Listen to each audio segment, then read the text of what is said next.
Hey friends, and welcome to this week's episode of the U-Turn Podcast. This is your host, Ashley Stahl. I'm a counterterrorism professional turned career coach, speaker, and Forbes blogger, and I created the U-Turn Podcast because, let's face it, every now and again we realize that we're living life on autopilot and it's time to wake up and make that U-turn. So prepare to go deep with some of the most transformational people I know, here to help you grow and upgrade your mindset, whether it's in work or love. Be sure to stick around for the end of every episode where I'm going to reflect on the conversation and offer actionable coaching insights to have a real impact on your life. In the meantime, we've opened up access to 3 free e-courses on uturnpodcast.com. So head on over there if you want to land a new job you love, find your purpose, or launch your dream business. All of these courses are totally free. All you got to do is head on over to uturnpodcast.com. That's YOUTURN podcast.com. Now let's get started with this week's guest.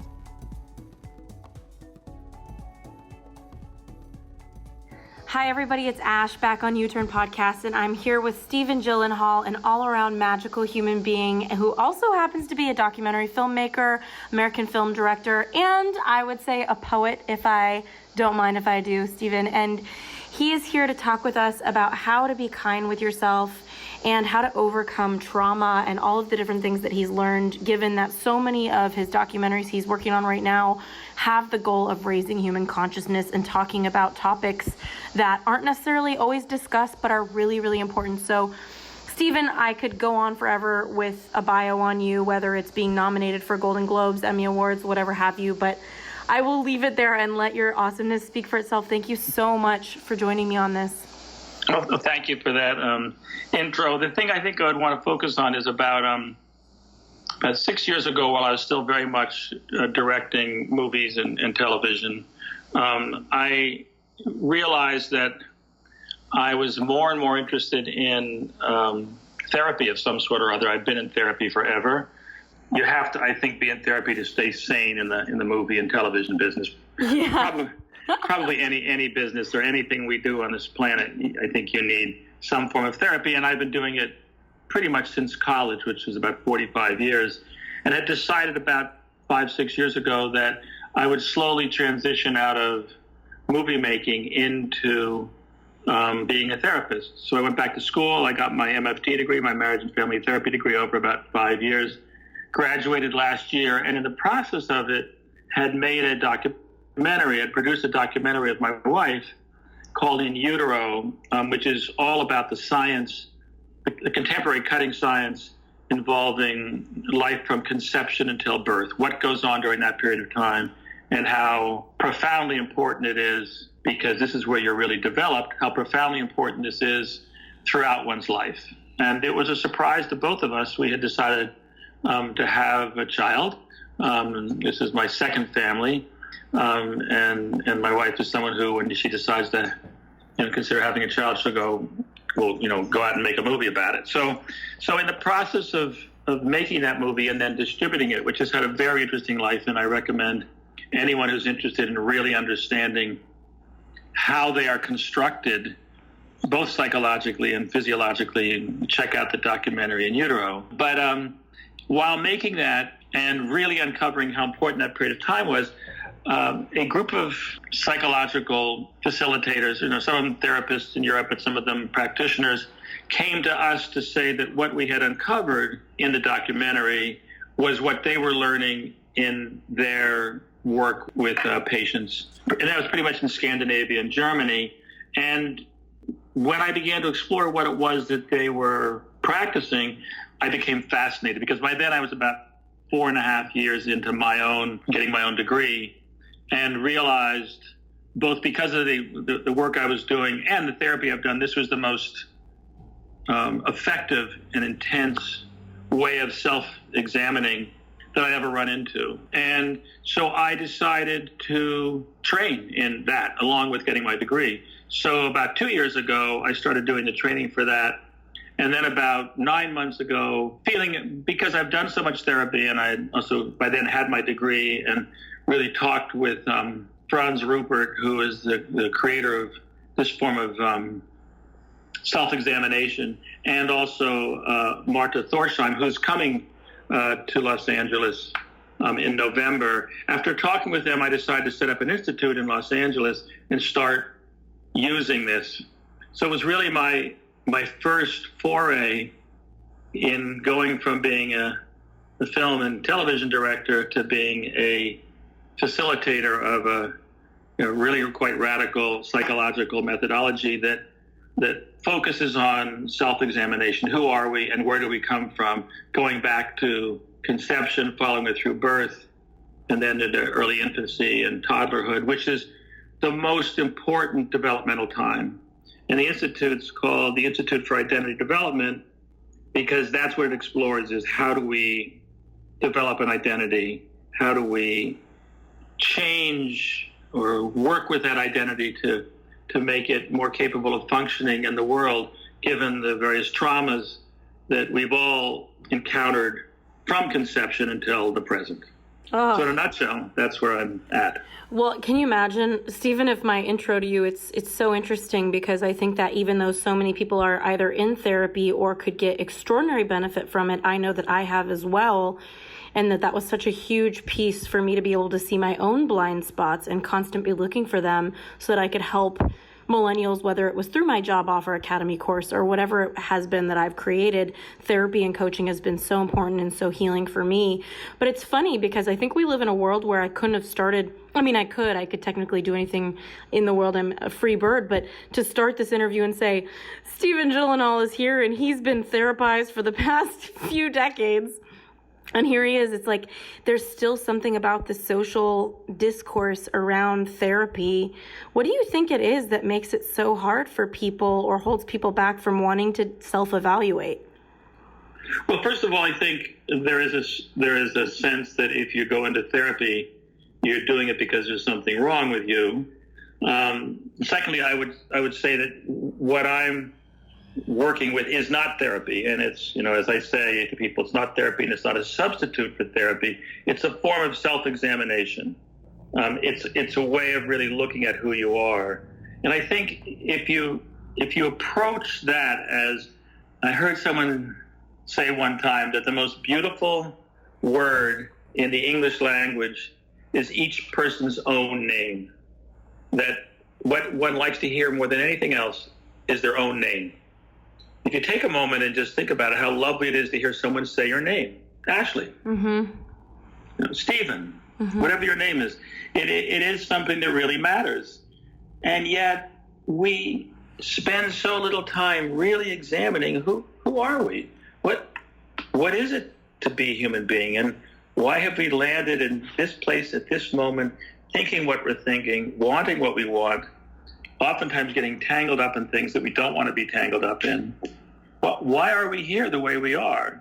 And I think that's the most wonderful exploration you can do. What as the Greeks said a long, long time ago, an unexamined life is a life not worth living. It's a little tough, but I think it's true. I think kind of coming back to the theme I wanted to explore, which is, be gentle on yourself, be kind, don't be tough on yourself. If you don't want to examine yourself, that's fine. You don't have to. Just live as well as you can. But if there becomes a point when you feel like I'm an organism or a machine or a thing or whatever you want to call yourself before you've examined yourself that's a little bit lost, the best way to begin to find your bearings is to go, okay, who am I? Who are you? Who are you? Well, what's so interesting is that I'm in that period of my life where a lot of friends are getting married. And one of my friends, she recently got married and she's been a really hardworking entrepreneur and very successful at what she's been doing. But in the first year of their marriage, her husband said, why don't you reevaluate if you even like what you're doing with your career? And she was so successful at it. She was making such a good impact at it. But I don't think she ever took a moment to even ask herself if she was really enjoying it or what she was getting out of it. And the moment that her husband said to her, well, do you even want to be doing this? And she'd never complained about it. It was just what she was doing, which I think a lot of people have happening. It's just what we're doing.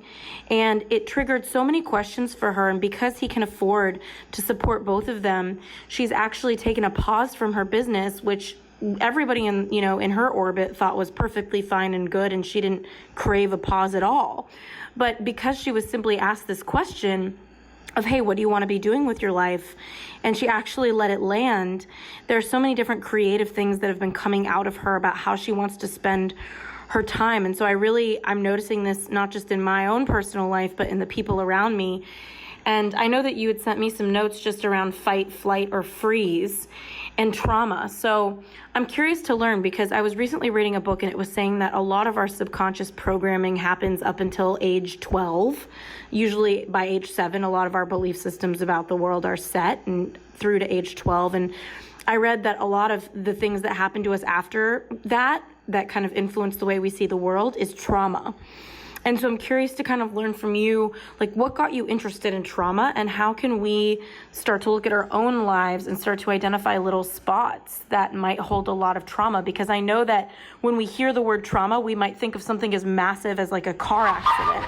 But I also know that trauma can be much more nuanced and much more of a whisper as far as things that happen to us throughout our lives. So I would love to just learn from you on that. Well, I think first of all, you mentioned I was a poet, which I am. I love poetry and published a book of poetry, and so I'm fascinated by and respectful of words. And the word trauma is a loaded word. Yeah. And I think we have to be very careful with it. It again speaks to what worries me about so much of people examining themselves, which is that somehow there's something wrong with you if you're examining yourself. And psychology has a tendency to pathologize. You're a schizophrenic, you're depressed, you're anxious, you're bipolar, you're whatever it is. All those terms, to my way of thinking, take the person and set them outside of the norm. Mm-hmm. And secondly, I think there is a temptation, if you're a practitioner, to then, because these things are scary for all of us, mm-hmm. To feel better than. And so one of the things I've been working really hard to do in my work is really separate from pathologizing any of these things. And trauma can be a word that has an element of pathologizing in it. So the one thing I would say is, let's go back to when you're an unborn child and you're developing. And that starts, from the very beginning, from conception onwards. And at first you're very, very tiny. It doesn't take very much for a very, very tiny being, like take a plant, for instance, but a mm-hmm. being, mm-hmm. to be knocked a little off kilter by a very small thing. Mm-hmm. So what science is finding, and this is very based in science, is that, a mother being very frightened by something, or almost having a car accident, or just nervous in general, or the marriage isn't working, or whatever the various things are, the chemistry that allows that person to feel that. And don't forget, you can't feel anything in your body unless there's a chemical element to it. It doesn't exist in you unless there's a chemistry that's making it take place. Mm. And if you're pregnant, that chemistry is going into this baby, and that baby is both feeling something very similar, because the chemistry is very similar, and it is sort of anxiety or depression or upset or a little bit of fear or whatever. It's going into a very, very tiny organism. It can knock things off kilter. Mm-hmm. And what's fascinating, and this is a much longer conversation, though, is that this organism, which I think is very, very healthy, this little baby, responds to that, little shock in a certain way. So, and when you take the words, when you're that size in the womb, you can't fight it. Mm-hmm. You can't flee from it. If it's relatively strong, you have to freeze. You have to just take it. And with all the research that's been done about PTSD and trauma, and you can make it much smaller because this is a little tiny being, when someone freezes, think about anything that freezes, it's likely to crack. Mm-hmm. It's very, very, very fragile. And that's exactly what happens. The being takes where the trauma has hit, how the trauma has hit, and buries it to protect itself so it can keep going and keep developing. And there's a lot of evidence that says, if a child developing in utero is sort of left in a very simple state, nature gets to do its job fully, does it fully, and the baby comes out pretty much fine. But there are all different things kicking in and around the baby as it's happening, and so things get knocked off kilter. So those are not exactly traumas in a lot of cases. They're just small shocks that have an impact. Now, we live on planet Earth. And sometimes I'm like, I don't know what planet I'm on, Stephen. Sometimes you don't want to. Yeah. And that's sort of my point. It's hard. It can be hard living here. We know how difficult it's been for women. I mean, it's getting clearer and clearer, and it's being articulated more and more. If you're a woman on planet Earth, you can be knocked around pretty seriously from the time you're a little girl onwards. And that kind of stuff does impact, first of all, the baby before you're born. I mean, you look at your own parents. What did they go through? The Vietnam War, or in my case, World War II, or the Kennedy assassination, or any of these things have impact all the way around all of us. So anyway, you then are born, and birth can often be difficult, and then you have infancy and childhood. All those things begin to have an impact. Some of it very good. Some of it very good. You learn to develop in certain ways. Some of it not so good. So you want to kind of look at all that stuff and not have it be a mystery. Well, tell me, I've heard it before where, what are your thoughts on a mother who has a baby in her stomach that she doesn't want, or in her uterus, really? But does that impact? What are your thoughts on the mother's thoughts and how they're impacting the existence or belief system of the baby inside of her? I think, look, it's problematic. I think that there's a lot of evidence that an unwanted child can feel it. Can feel, not necessarily the phrase "I'm unwanted," although that can emerge, but just there's something really wrong. This is not an environment in which I'm welcome. What am I? Who am I? There's two forms of clinical work and research that I've drawn from, and the work that I'm doing has drawn from, and that is both trauma research and clinical work and bonding research and clinical work. And in fact, the other thing, one of the documentaries that my wife and I have just finished is called The Bond. And it's really all about the mother-child bond and how important it is from conception through birth into adulthood. If you have bonded with your mother or a mother substitute, you have a sense of self. It's like you have a mirror that goes, "Oh, I exist." A witness. A witness, yeah. And it's either a witness that doesn't like me or doesn't want me. And in the work that I'm doing in the Institute, there are a lot of people whose mothers just weren't sure they wanted them. And the impact is pretty disorienting. It can, yeah. Well, and I'm curious, you talked about, how in the utero, it's like the baby just has to take it when there's some light form of shock or heavy form of shock. And I know that in your notes, then we kind of spoke that to examine our experience, there has to be a level of feeling safe.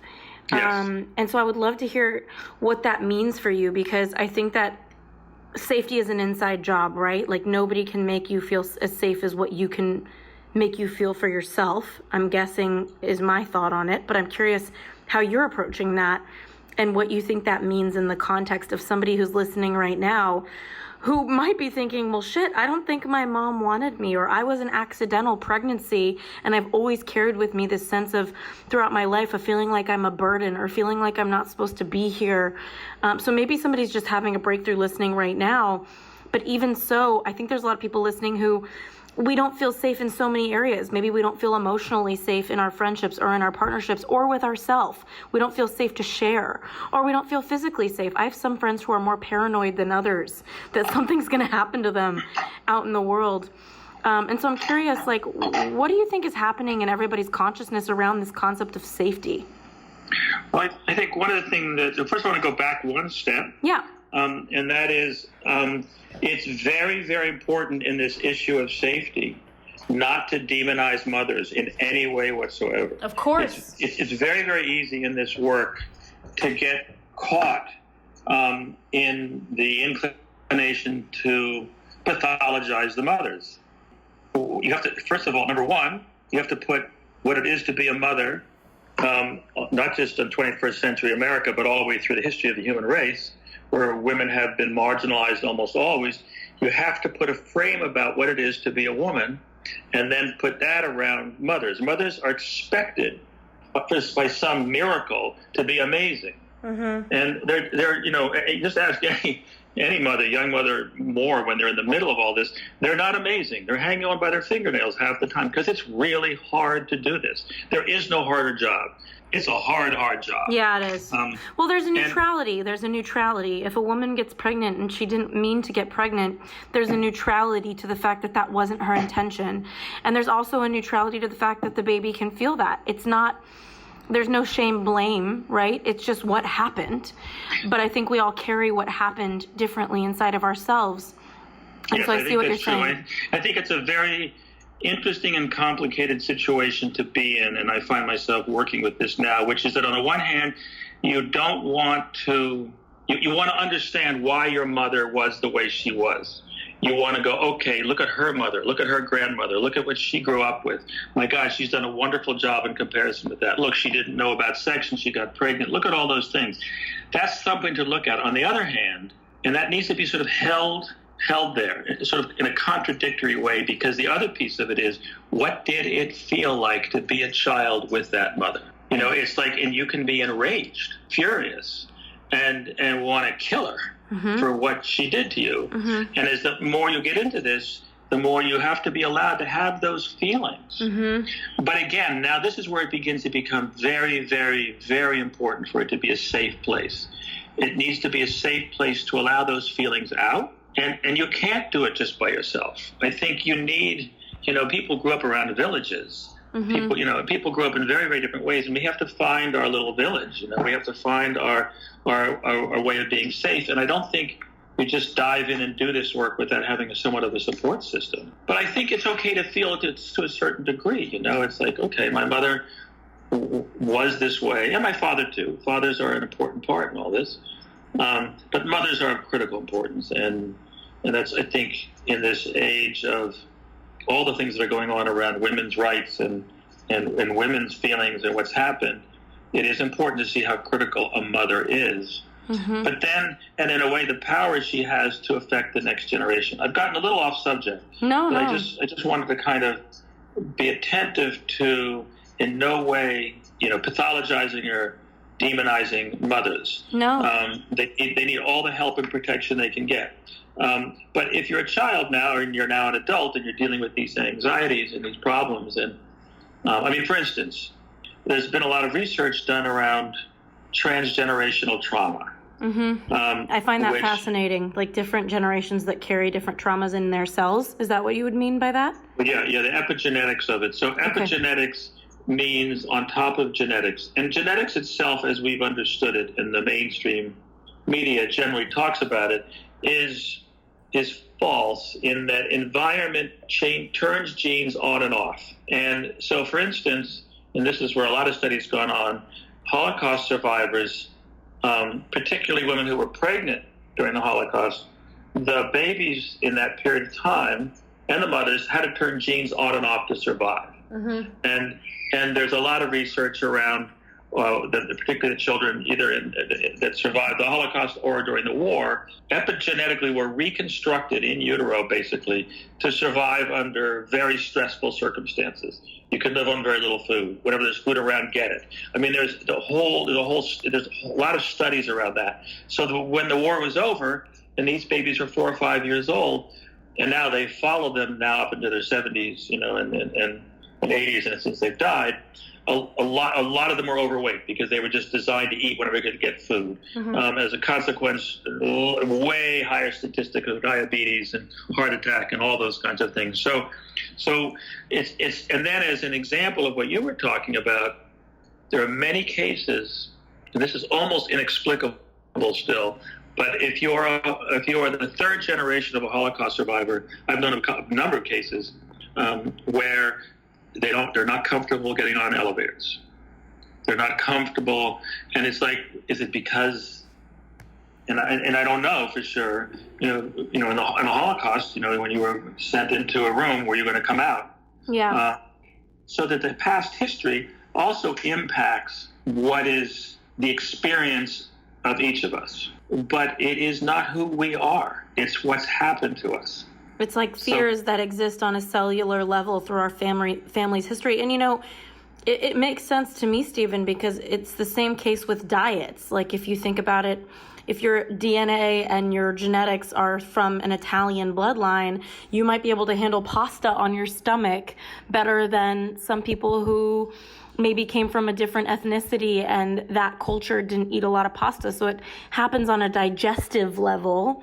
Why wouldn't it happen on somewhat of an emotional level, that maybe families had certain experiences that influenced the bloodline and the genetics? So this makes sense to me. And I saw in what you had written me when we were emailing that you said no pain, no gain is a survival strategy. And I also was so curious to ask you about that as well.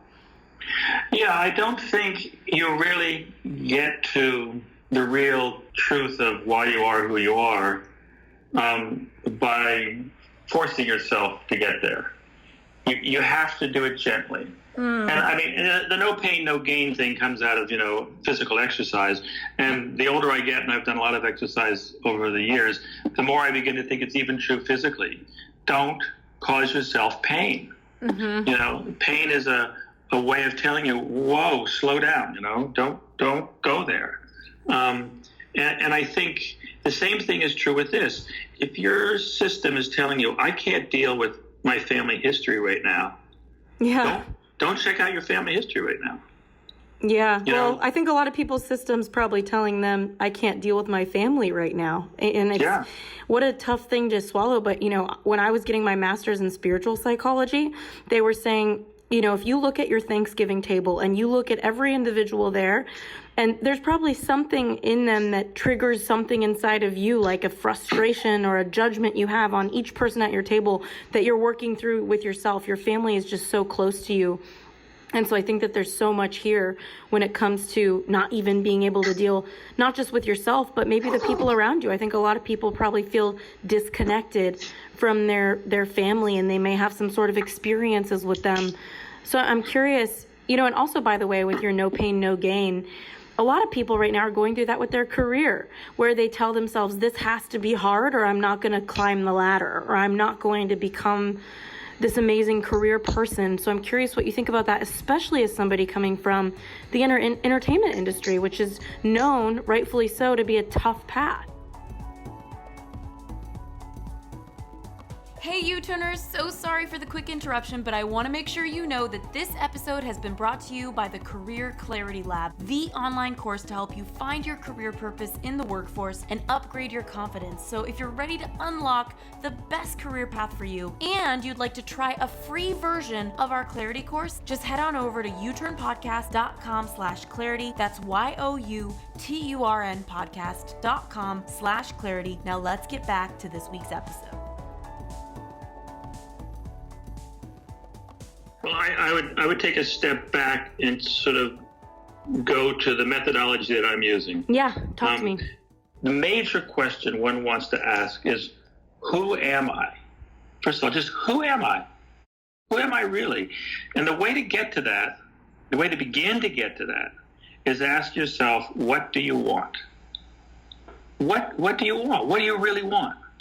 And that's what we do in this work, is we do this thing called the sentence of intention, in which you write out a sentence, maybe 4, 5, 6 words long, and you then begin to deconstruct that sentence and work with it in a very unconscious way, which we can talk about later if we want to, but that's not the point here. The point is, what do you really want? You're talking about your friend. Did she want this career? What? Why? What is it that she really wants? Does she want to go? For instance, do I want to just go live in the woods in Vermont? Do I want to just leave all this behind? And so I was in Vermont for a little over a week, for a little more than a week this past spring. I love Vermont. I love it. Do I want to live there all the time? No, I kind of like the city. Mm-hmm. You know, it's like figuring out what do you want and start to live that life. Mm-hmm. I do think I think one has to be balanced about it. Yeah, you know, well, you got me thinking. I was just thinking about, I don't know if as a coach, like, I don't think I've ever truly answered that question the way you were asking it, because a lot of the times when somebody says, what do you want? As a person in the world, you think, well, my goals are to be the vice president of this, or to find the right person to marry me. It's all of these things. But when you really simplify it, it's like, what do you want? So in my case, it would be like, I want to feel connected to the people around me, and I want to have ease in my career and inspiration, and that's it. So now simplicity. Put that into 5 words. I want to feel connected and inspired. I'm not good at math. I think that was 5 or 6 words. That's fine. That's fine. No, it's just, I want to feel connected and inspired. Mm-hmm. You know, what do you want to feel connected to? I feel connected to people. Mm-hmm. And I feel inspired by creating things in business. So then what you want to do, what I would begin to do in the work that we're doing in the Institute, is start to take that apart on an emotional level. And what quickly happens in the process, which is when I try to explain the process to people, they kind of go, this is insane. So it's like the best. So far, I'm just fascinated. I'm like, this is fascinating. Well, it's the best thing to do is to come to one of the workshops. The next best thing to do is go to the website. Yes. You'll be seeing me soon, Stephen. It's like I'm taking over your life. And it's pretty astonishing what happens when what you do is you get out of your intellectual self. Mm-hmm. And you take those 5 or 6 words, and you take them apart, and you give each person one of those words. And you let those people be around you and start to feel what those words mean, sort of deconstruct it for a bit. And what does it bring up? And what happens over and over and over again is pretty quickly what starts to come up is things that happen through your life. And this is a method that came out of, don't forget, this documentary in utero. And the reason they came to us is they said, what we find this work does is pretty quickly get back to early infancy, birth, and the time in the womb. That what you want, I want to be connected and I want to be inspired, has connections to how you developed from within the womb and onwards. Mm-hmm. And then it starts to become more and more emotional. So, for instance, I'll give you an example. Yeah. One of the sentences that comes up relatively often is, I want to be rich. Mm-hmm. I want abundance. I want to be wealthy. Mm-hmm. And what usually emerges after a while is, I want my mother to love me. Mm-hmm. And it's like, it's not quite that simple all the time, but it often is that. And what it really is, I wish my mother had loved me. Mm-hmm. So you get to a place, a very elemental place in the work, and then you work out from that. Then you begin to develop, new strategies, but you're starting to know yourself. You're starting to see how vulnerable you are, how much you really one wants love. That's what really begins to matter. I know quite a number of billionaires, and they're not the happiest people. Oh, yeah. I've dated a couple of them, and I was like, what is going on? You are so unhappy. Yeah.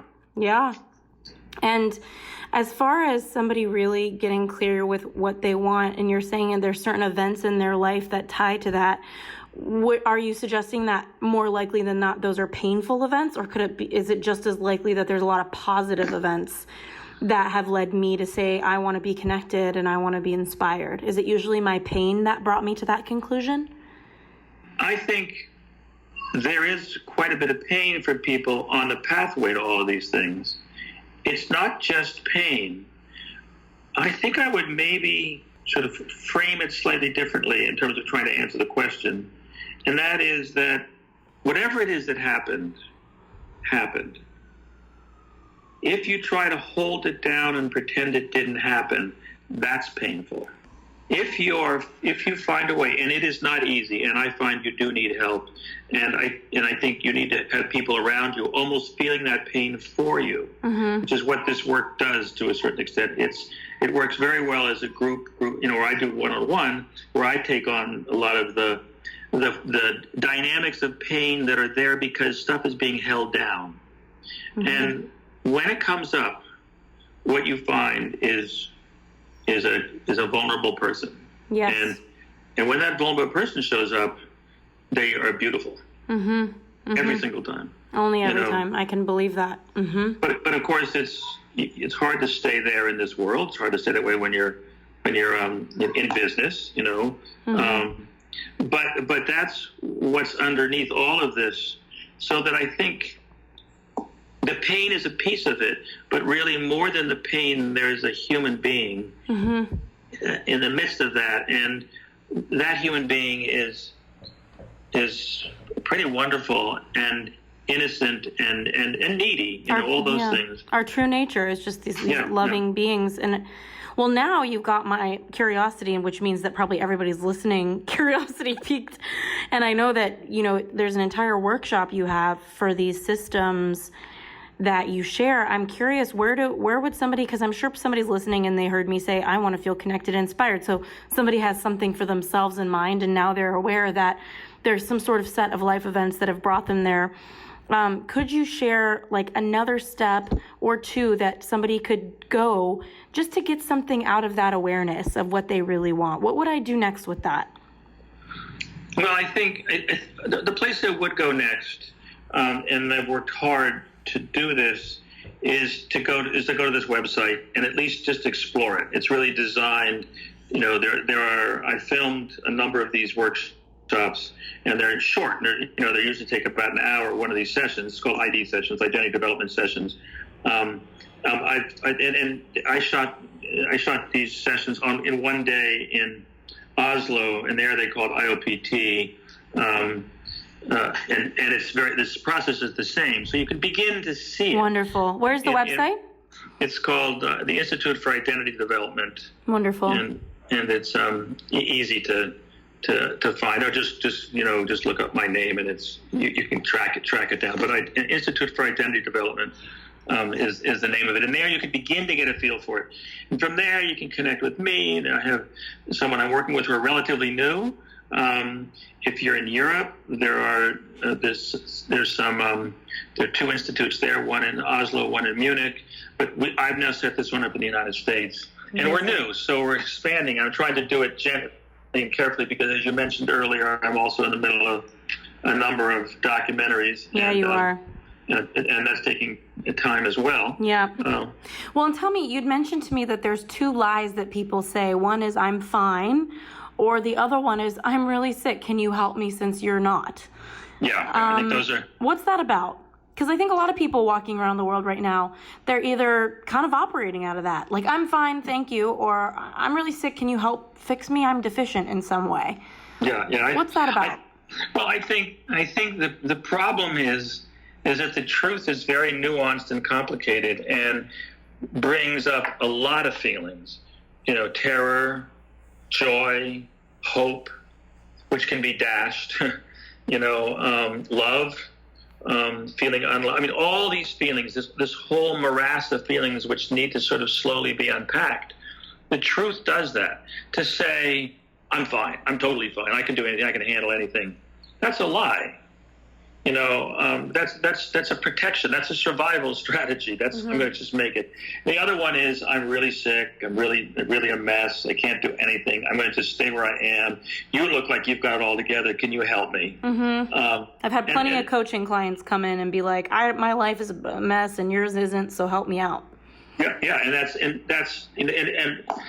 that's not being kind. Neither one is being kind to yourself. One is making you be fake and and just sort of make it through the day looking as good as you can. Maybe you've got a nice car, maybe you've got a high-paying job, maybe you've got the one that says I'm just fine. But yeah, you know what? There's also I've told people before. I think that positivity is such a wonderful thing, but it also feels like an infection in the personal development industry, where it's like just be positive, and it's like, wow, that's such a bypassing for so many people who are feeling pain.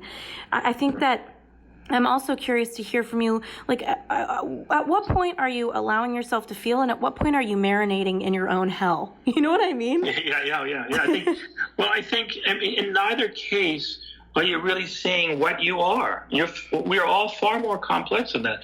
None of us have gotten to this place where we are, having survived, and not have real survival, interesting elements ourselves. And in many cases, the people who are the most damaged, and I see it more and more now, schizophrenic or someone who's bipolar or whatever, there's good reason why they're that way. I mean, I'm more and more, it's like, it's cause and effect. You come from a really screwed up family that's lying all the time and there's horrible things going on, or they're just dead inside or whatever, or semi-dead, whatever it is, you're going to create children who are really a mess. And, there's a lot of family therapy and a lot of family theory that really makes clear that oftentimes the least healthy member of the family, the schizophrenic, for instance, in a family, is actually the most awake. Oh my God, I totally understand that. The other day I was having all these thoughts in my head, and I saw a schizophrenic person crossing the street with a shopping cart. And I thought to myself, oh my God, are we any different? They are just saying the things that are floating through my head. Yeah. And that's not to romanticize it either. No. It's if you look at that identity, what you're going to find is there's a reason for why that's happened that way, is that it was a survival strategy. For instance, to be psychotic and to live in a fantasy world, for those people, they had to live in a fantasy world to survive when they were little, and then they couldn't get out of it. So then you have to look at that not as pathology, but as a brilliant strategy for remaining alive. And what that does, and this is the next piece of all of this, which is the most important piece, is it's within the person to heal, not within the practitioner, the therapist. It's the whole idea is to help that identity get strong enough so it can access the healing energy that allowed it from conception onwards to survive and function as this miraculous thing called a human being moves through the world. Mm-hmm. So that's the key to it. Is you look, and there's so much research to be done, and so much configuring how we look at all these things, all these illnesses, so-called illnesses, to say we have to deconstruct them to see that they're actually forms of a very healthy organism working its way to survive as best it can.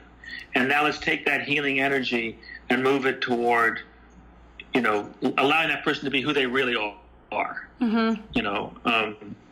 You know what this is reminding me of? Does that make sense? Yeah. I read a book in my spiritual master's program a long time ago called Family Secrets. Have you ever read that, Stephen? I know of it. I haven't read it. Okay, so anybody listening, if you're wanting to go on a real clusterfuck awesome deep dive, I highly recommend it.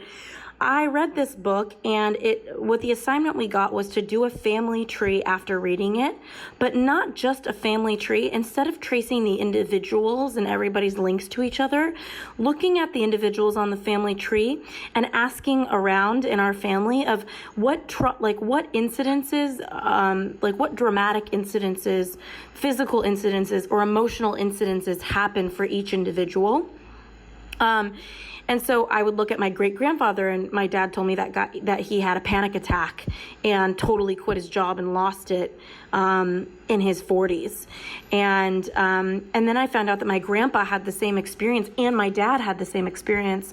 All of it is to say, I even met a woman in my master's program who, on one side of her family tree, 3 sons died in freak accidents within a couple years of the same age of each other, meaning, like the great-grandmother's son, the grandmother's son, the mother's son, going down the family tree, a bunch of different sons had the same traumas. And so it's so interesting and fascinating to me to see how we might have emotional incidents or physical incidents that seem to be carried throughout family lines. And so I'm kind of curious to go back to this idea of epigenetics. And you were saying we're humans and that the history of the human race itself can be quite traumatic. And so I'm curious what your thoughts are, given that we all come into the world where there are wars and social violence and natural disasters and family skeletons in the closets and family secrets, which hence the name of the book. What can you share with everybody listening if they're kind of thinking, maybe they grew up in a country there was a lot more war, or maybe their parents had some skeletons in the closet that they only found out about recently. What are your thoughts on that for them to understand how that might impact who they are? Well, I'd say, first of all, in most families that are just trying to survive, you got a couple of kids, you're barely surviving, making a living, the house, the plumbing goes, if you even have plumbing, most people do, that are American. You're having a fight with your boss, your marriage isn't going well. I mean, your 3-year-old is, doing whatever, and they got measles that just swept through the family. Whatever it is, just making it through life is a huge undertaking. And setting aside family for a second, just family, but each of you, married or not, or having children or not, life just is not easy. Mm-hmm. You got to get up, you got to do your job, you got to do whatever. It's just not easy. So one of the strategies, psychological strategies, and by the way, biological strategy, but one of the strategies is when a skeleton emerges, when something horrible happens, cover it up so you can continue through the day. So in my case, one of the cases, there are a number of things in my family, because I've uncovered pretty much most of it now. There was a suicide. My grandfather committed suicide, and it was just covered up. He just died. And in fact, he hung himself in the attic, and the body, I don't know all the detail. I know that 2 of them found him and cut him down, and oh my God, and then they had to get him out, and then it was just never spoken about again. He just died. Wow. And that goes under the lie of "I'm fine, thank you very much," right? Yeah, exactly. And but you see, here's what happens. There's a shock that goes through that family. There's a shock in a couple of the family members, and I know the 2 family members who cut them down, both of whom have died, did not die well, and didn't live well, and never spoke about it ever. So when there's a skeleton in a family, 9 times out of 10, it's put in the closet, and it starts to haunt the family, and it never goes away. And it's just so a child dies, and it haunts the family. And then why does the child the same age later on, and it happens a lot, these patterns happen. I don't know why altogether. Some may be epigenetics. Some of it may just be when the teenager gets to be 17, when the other teenager died, terror starts to sweep through the family, which is put in the closet and not dealt with. And suddenly there's this sense of horror and terror in the room that no one understands. I don't know what it is. And, in the next 150, 200 years, I think we're going to come a long way to understand why do these patterns repeat themselves. Yeah, it's fascinating and bizarre to just hear it. And I'm also just curious, why do you think, or do you think that's talking about it is the best way? Because I think a lot of people, I've met some people who I kind of question, is talking. So for example, I used to have a lot of anxiety. So the way I would handle myself is to talk about things, but really my healing would have probably been not to talk about things, because I was almost keeping things alive beyond what I needed to by talking about them. Whereas other people, they don't talk about something at all, and it's a huge healing for them to talk about it. So I'm curious, what do you think healing looks like? Because a lot of people, everybody's different, and everybody might have their own way of processing pain or loss or skeletons in the closet. Just curious for your feedback on that too. Well, I think the important thing is to genuinely process this stuff. That's maybe the better way. You just use the word process, and I think let's take a look at that word for a minute. I think that's what you want to try and do, is process it. Now, how do you process it? I think we're still learning how to do that. part of it is talking about it. But talking about it can also be intellectual. And, one of the problems is with Western culture and history is there's always been a separation between mind and body. And, it goes back to religion. You die and you go to heaven, or hell, or wherever you go. And, Descartes said, I think, therefore I am. No, you are. And you think. But, and it's like, and so much of what goes on in the body. You don't feel anything unless, as I said earlier, there's a chemical interaction going on in your body. If you can think pain, you can say pain, but that's not experiencing pain. So talking is definitely valuable, but it can become an intellectual exercise and actually a defense against letting it really go into your body and feel it and process it. Yes, I think that sometimes people talk to avoid. Like, for example, the past few weeks, my sister passed away. I'm so sorry. Yeah, thank you. I don't know if I even mentioned that to you when we spoke the other day. Yeah, I mean, this is my first week back. She had 2 strokes and she passed away. And I mean, obviously I let the grief hit me as much as it did. But what was interesting for me was watching my dad, because I know that he's always been chatty. He's always been very in being busy and into logistics. He's not been good at being sick. Like, if he has the flu, he's trying to work through it. And what I noticed when my sister passed away was how heavily into logistics he was. It was almost like watching him, I was like, wow, he's not really making much time to feel his pain. And the pain was so big it would hit him anyway, and he would be in tears. But most of the day he would be like, what do you want? We need to do a family meeting to see what the urn is going to say, or which everybody needs to agree on an urn. And he was just diving into so many logistics. And I think that him talking is a way for him to avoid, is what I was experiencing and watching him. And so I think a lot of people listening right now, they're probably thinking, yeah, I do kind of avoid it when things feel really heavy.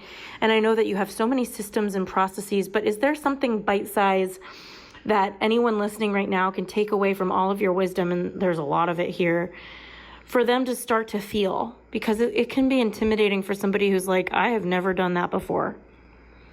Well, what am I feeling right now? First of all, tears have just come to my eyes. And I'm hesitant because I'm not sure this is the place to talk about it. No, I'm open. I'm so open. I know, but I'm saying to you, I think it's a very bewildering, overwhelming thing to have happened, to have lost your sister. Yeah. It's huge. And I think something in me says to not talk about it on the air, or that it deserves privacy. I'm just saying it needs a process, and that process is probably not words. And I'm allowing myself to be slightly incoherent because it's an overwhelming thing to just sort of hear about. Yeah. I totally thought I mentioned it to you, oddly. I guess I was just so in it. It was like I assumed everybody knew or something.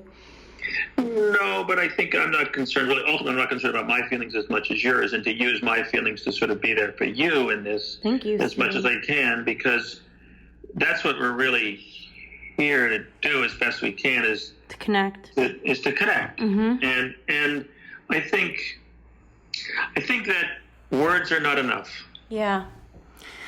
Well, and I'm also curious, you talked about privacy, and I love this topic because I'm such an open soul. Like, I don't feel a lot of fear about showing myself anymore. I think, like, having worked in counterterrorism, there was so much privacy in my career path that I'm just like such an open book. It was so counterintuitive for me to be in a career that demanded that level of secrecy from me. But I'm curious what you think about privacy, because you're sharing a lot of genius here on figuring out who you are, processing your emotions, feeling your emotions. And how can people gauge, in this case, it was my case, but how can people gauge who they share their story with, who they process information with? Well, I think that comes back to what we were talking about earlier, and what I'm really working on, both for myself and for the people I work with, which is, who are you? What are you? Let's keep bringing more and more of who you are up. In other words, let's take it out of the unconscious, which is to say it is not conscious, and let's make it conscious. Let it mix up. Let what's unconscious mix up with what is conscious. Don't think about it too much. Just let it come up. And again, these workshops are very much non-intellectual. And I think the best explanation is that they are quantum. They are best explained about in terms of quantum mechanics, which is a whole other issue, which is the disparities being able to interact. Things that seem utterly contradictory in the Newtonian way of thinking can blend together and begin to have a dynamic energy around them. So I think that we know who to be careful with and not say something to, and we know who to open up to carefully, intuitively, if we're listening to ourselves. If we know ourselves, and the better we know ourselves, the more we become a human organism that can navigate through a world of vast confusion, a maze of confusion. People with the best of intentions can be our most destructive elements in our life, even if they care. I think there's almost nothing more dangerous than someone giving you advice, because you don't know why they're giving you advice, really, unless you've really asked for it. So I think that privacy is important, and self-care and self-protection is very important around people who are going to hurt you. But how do you really know that? How do you know that someone's going to hurt you when people in your family, inadvertently or not, but probably inadvertently, have been hurting you your whole life? You're going to be inclined to go toward people who hurt you until you've worked out what really happened in your family. Being discerning, and just to wrap this up, I think for those of you listening, Brene Brown does research on vulnerability, talking about how not everyone has the right to hear your story, or something along that line. I don't know if that language is exact, but what I've been working on honing is my own discernment, because the other night I went to dinner with a friend, and I've had some really big and exciting aspirations, especially for this podcast, because it's such a passion project. I'm having so much fun with this, and it's making such an impact. And so I was talking to a girlfriend who's an incredible businesswoman about my aspirations, and I noticed that after I shared them with her, for some reason I felt smaller. And I don't know if that was my own mindset, but usually when I share them with people close to me, I feel more expanded. And I just noticed, wow, I need to be more aware and more discerning about who I share my aspirations with, because the people that I've shared it with, that it's worked for me, I feel like I walk away from the conversation wanting to continue doing it, wanting to continue being expansive and pursuing my dreams. Whereas other people I share and I feel so much smaller. And so I know that I could go into inquiry and do work on myself and say, why do I feel smaller? Is that about me? Was there something about this connection that didn't feel safe enough for me to share or expansive enough? So yeah, I just wanted to know, just any last words you have, Stephen. You've been so insightful and incredible to talk to, and I already knew that when we last spoke at that event where we met. So I'm curious, what do you have to leave everybody with who's listening to this? Well, what I think the best thing to maybe conclude this is the element of, in terms of the workshops that I do, and in terms of how does one deconstruct a sentence by giving each person a word and feeling it out. That what quantum theory and quantum mechanics knows and has discovered, and really started at the turn of the 20th century and has really expanded exponentially since then, is that the universe is not a molecular universe, which is what they felt for a long, long time. It's when you really, really break down molecules and you go to the deepest level, it is all energy. Everything is energy. And it's a thought that's sort of very hard for people to process, as it used to be very hard, and I think still is for a lot of people, that the world is round and it's circling around the sun. The Earth is round and circling around the sun. So it's all energy. We're nothing but energy. And energy, and a lot of it has been explored, particularly a little before Einstein, through Einstein to the present, energy radiates. And energy radiates massively, and there's a whole lot of theory around all of that. Energy radiates, and also energy picks up radiation. So what in fact is going on with human beings, given that we are very complex systems of energy radiation and energy pickups? It's sort of like we send out a kind of radio signal and we pick up radio signal. Yes. So that what I have found in this work and what's been discovered, and it's a whole nother conversation, but it's that people pick up other people's trauma. People actually pick up details about other people's history without ever having heard or known anything about them, or even through words, that it's picked up. And I've watched it happen over and over and over again, where a stranger has a word and picks up something about this person that's very deep and important to them. Mm-hmm. So what I think no one is really aware of, and a lot of research needs to be done, is that you are picking up what the other person is resonating. They don't have to even say anything. So sometimes when people walk into a room and they're overwhelmed, I think it's because they're picking up all the resonating from all the people around them. And we have no ability to understand this yet. We're just coming into an understanding of quantum mechanics. So yes, did this friend of yours have very mixed and complicated feelings about what you were saying? Nothing. And you were picking it up? Yeah, well, it was nothing negative that she said. It was energy. Something about, like, I think when I tell people close to me about my aspirations, they're not only supportive and genuinely excited, but they're offering things up. Like, oh, well, do you want to go deeper on that and come up with some ideas? Because I happen to have a lot of friends with incredible business acumen. I mean, not all of them. That's not why I befriend somebody. It's just what's happened in my orbit, you know? And so most of my girlfriends will say, oh, do you want to brainstorm on that? Maybe I have some ideas. Whereas with her, it was like, oh, that's great. And it was just kind of moving on. So I think I just didn't feel seen, or like she really picked up how expansive something felt for me, how excited I was about it. But I totally agree. Or the power that you are emanating terrifies her, or disorients her, or bewilders her. That's so interesting. So then you get disoriented without even knowing it. Yeah, exactly. And it's such a fine line between taking personal responsibility, because in the spiritual world, it's like, I want to take responsibility for my own feelings of smallness and not blame somebody else for me feeling small. But then I also want to pay attention to the energy I'm surrounding myself with and the people I choose to share with. And I think there's something to be said of just how certain connections bring out different parts of ourselves. That's true. And sometimes people like that, though, can be, like the Buddhists talk about it, can be your best teacher, though, in a way. Yeah, of course.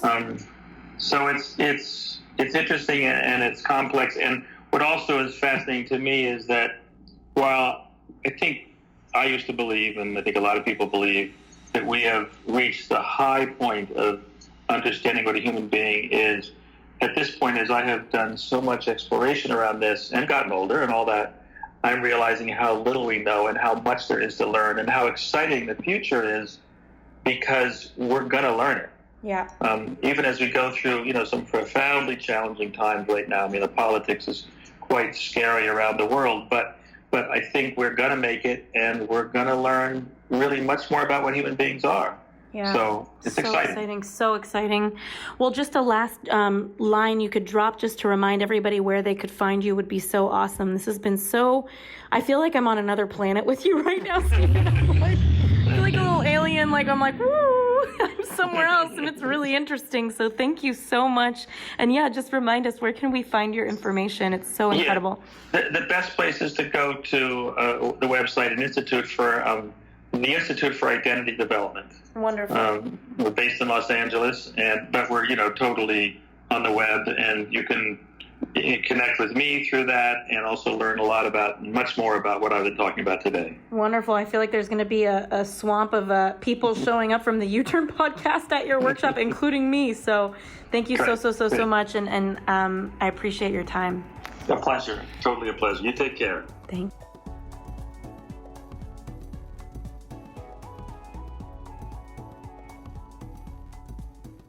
I am in just such deep reflection after this past episode with Stephen Gyllenhaal. I found him to be incredibly compelling.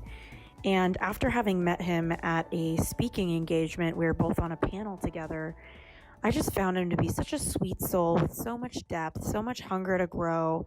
And I found it to be really profound that he's in his late 60s and he is someone who just had a child and is really just charting his own path in life. And I find his systems and his approach to finding your own identity to be really inspiring, interesting, different, off the wall in a really awesome way.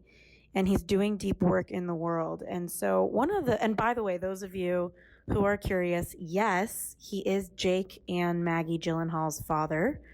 If you see a picture of him, you'll notice that they all look so incredibly alike. What a beautiful family. And what a beautiful human being. One of the things that really struck me, though, throughout this episode with him was the concept of epigenetics, how we carry different experiences with us in our cells through our family lineage. That's something that I was taught a lot in my master's in spiritual psychology, that more often than not, we carry in our cells experiences that our ancestors have had, and it creates these fears that are potentially irrational, or kind of this PTSD energy around certain experiences. Like, why do some people have a fear of heights, or some people have an irrational fear they're going to drown in the ocean, like all sorts of weird random stuff. A lot of the time there might be some level of epigenetics where your family or your ancestral history has some sort of link to those sorts of traumas.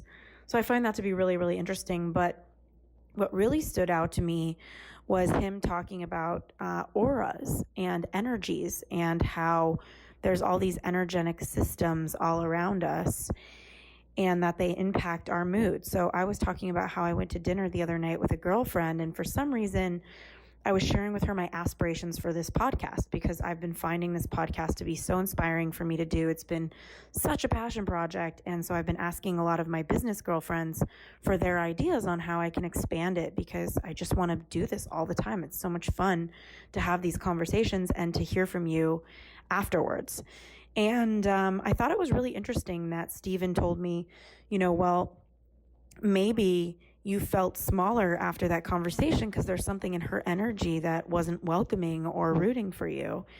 And it's so interesting to me, because I think a lot of the time in spirituality, in psychology, in therapy, in coaching, we try to take a focus on the client being empowered for their own results, meaning that we don't want somebody to say, I'm upset because of you.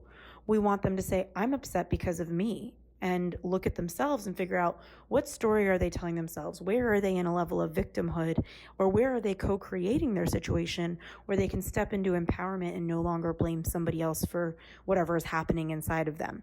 And so I've been subscribed to that belief system for myself. Whenever I'm upset, whenever I'm in an off mood, instead of blaming somebody else for it, I try to go into a place of, why am I so upset? What am I doing with myself, or what am I believing in my mind to create this upset right now? But it really struck me and took me to another direction when he said, other people carry energies and they impact your mood. And maybe the truth of the matter, and I'm no wise owl here, I'm just sitting here with you trying to figure out life. But it really got me questioning the possibility and the reality that a lot of the times maybe we are upset because somebody else's energy is influencing ours. Maybe we are just these bodies of cells roaming around the planet, and maybe other people's cells and energies impact ours. I think that that's more possible than not.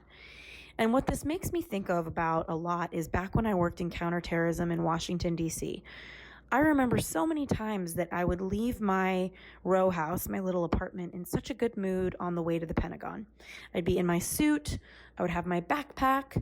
I'd even probably have a cupcake from Sprinkles Cupcake, because I had a real cupcake snacksident problem all the time when I lived in DC.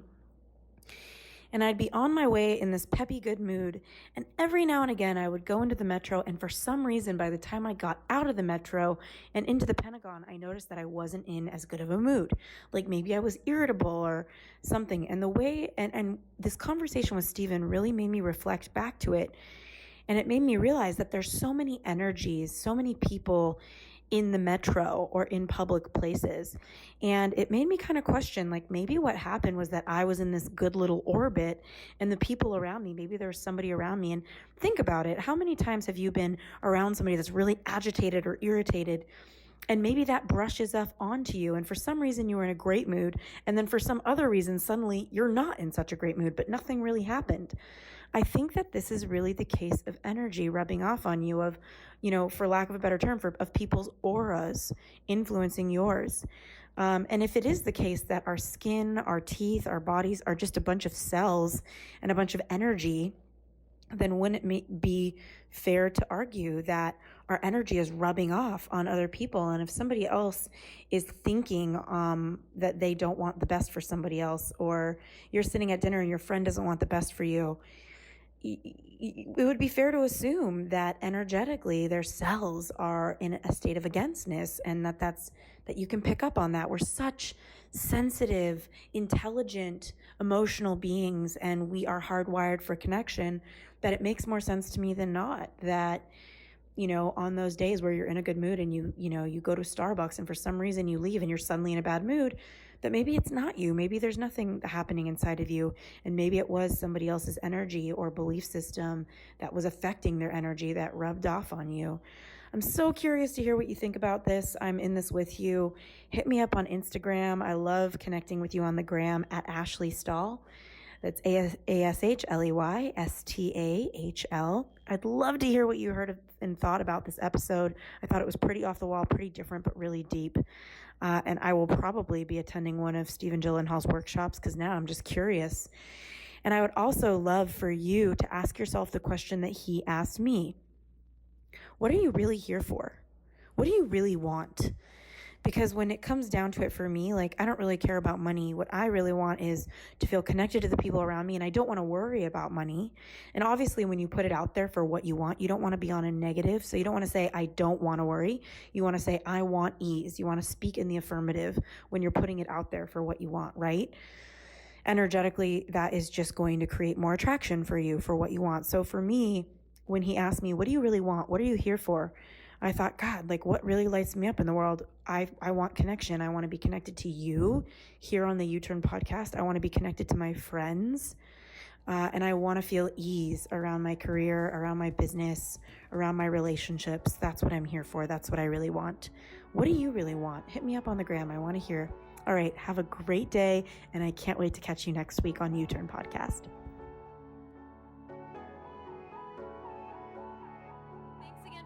To this week's episode of the U-Turn Podcast. We keep really detailed show notes at uturnpodcast.com. So if our guest mentioned a book or a resource that you're interested in, you'll be able to find that there. In the meantime, if you were inspired by this episode, if it made an impact in your life, we would be so grateful if you subscribed and posted a review for us on iTunes. Rumor has it on the street, the more reviews we get, the more subscribes we get, the more we can grow and get our impact out there in the world. In the meantime, I'd love to hear from you at Ashley Stahl on Instagram. I'm so grateful for connecting, and I look forward to next week's episode.